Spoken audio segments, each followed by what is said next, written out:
Oh my god!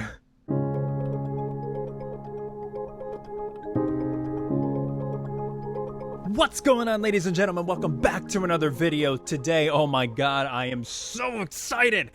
I've waited all day and yesterday to finally react to it. It's here, ladies and gentlemen. It is 5 months away, but the first trailer has dropped. You know what I'm talking about, ladies and gentlemen. It is the first trailer of Wicked for Good. I've been chomping at the bit for this ever since November of last year after the first part came out, and I am ready to go. I've been anticipating how they're going to do it. We all know what the actual story is, and if you don't, I learned my lesson the first time. There will be plenty of spoilers. You've been warned. We left off with Elphaba finally finding her place in the world, and that is to protect animals from the person that she idolized ever since she was a little kid, the wizard. Galinda is with Madame Morrible and the wizard. She gets taken in by them, and she becomes their new pet project because they couldn't get their first option. And now this year that they made us wait for is pretty much the equivalent of the 15-minute intermission that you get in Broadway.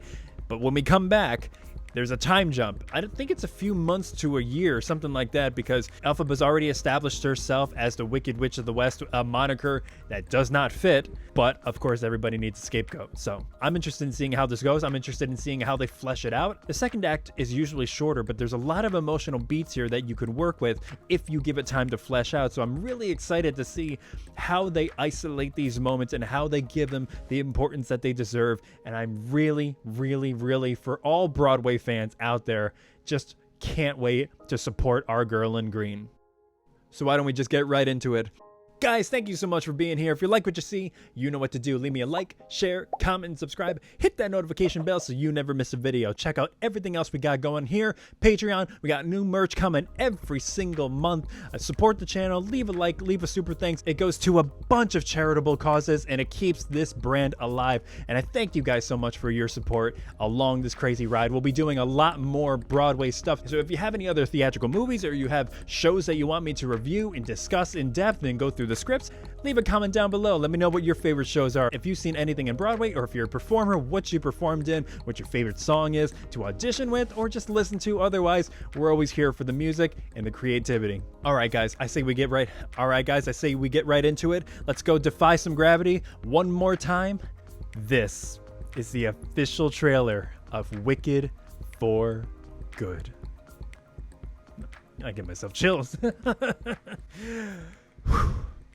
Let's go.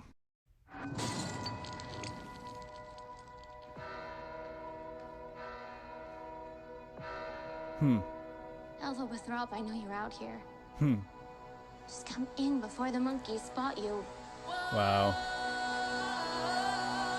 Where is she? Oh, there she is. Here we go. Ooh. No good deed. The wizard and I. Oh, look at all the propaganda. Come on. The Wicked Witch can't elude us forever. Oh, Madame Morrible's. Oh, she's doing the tornado. Twister. Teeth goes unpunished. The wonderful Wizard of Oz. Wow. No one believed in you more than I did. Interesting. Oh, that looks so good. They're coming for you. I've heard it Ooh, the little pops of pink and green. come into our lives for a reason. There's For Good.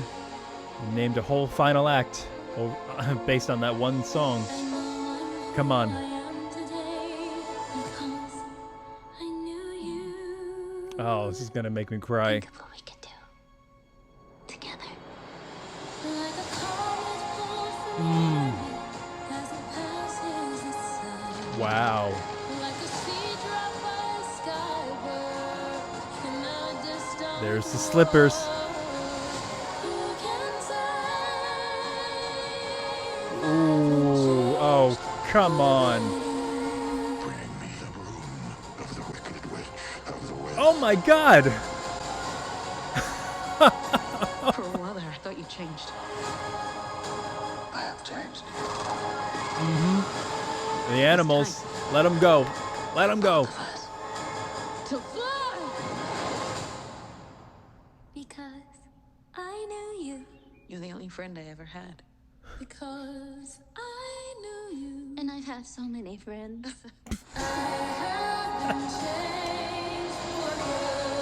But only one that mattered.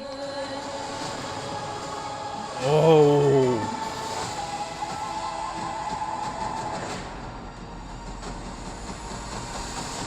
I'm off to see the wizard.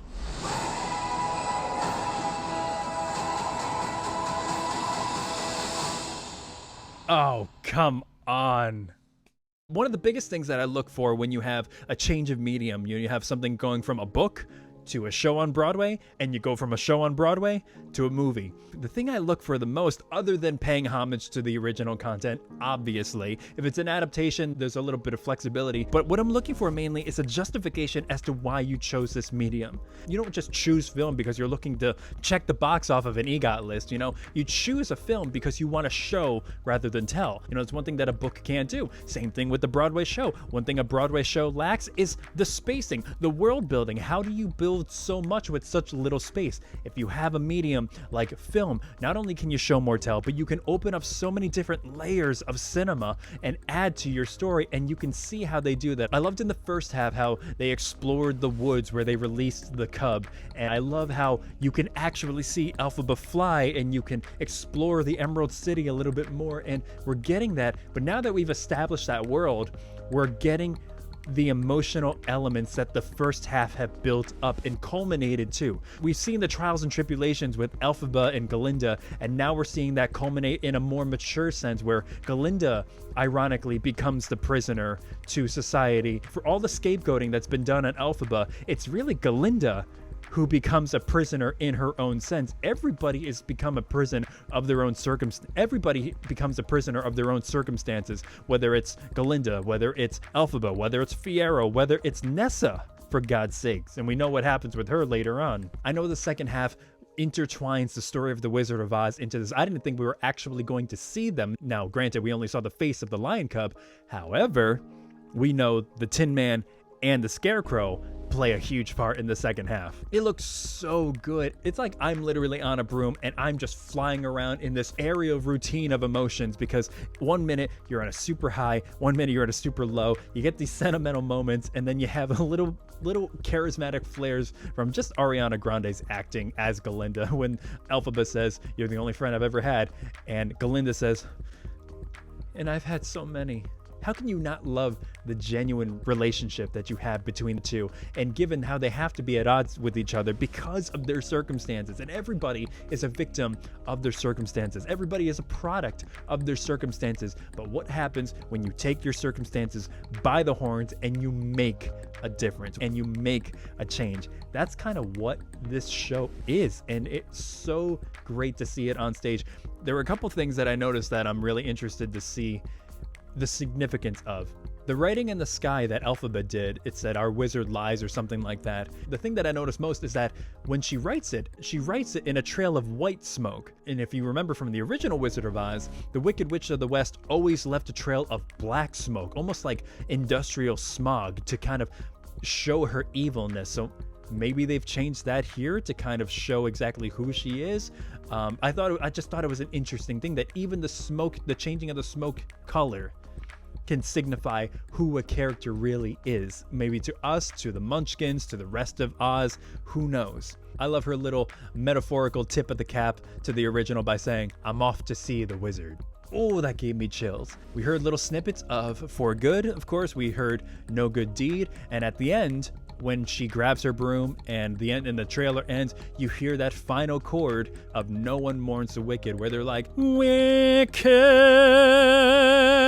Obviously much higher, but you're not going to catch me in those octaves. No, God, no. All in all, I knew I was hyped for this movie beforehand, and now after watching the trailer did its job, ladies and gentlemen. The trailer got me more invested in the story. It got me interested in seeing it. It has me wishing that it was Thanksgiving already, because if my Thanksgivings from here on out can be directly correlated to Wicked, I'd be happy. Come out with another one, and another one, and another one. Eventually stop. But do come out with more, please. Now let me know in the comments what you guys thought of the trailer. Did you like it? Did you not like it? What are you excited for? What are you not excited for? What questions do you have? Did any of the questions that you already had from the first half get answered in this trailer? Let me know in the comments down below. Thanks so much for watching, guys. If you like what you saw, you know what to do. Leave me a like, share, comment, and subscribe. Hit that notification bell so you never miss a video. Check out everything else we got going on the channel, guys. Leave a tip, leave a super thanks. Check out that merch. We got discounts going all throughout the month of June. Get ready for summer and look good doing it. We got inspirational, motivational, creative stuff all throughout the shop. So why not go ahead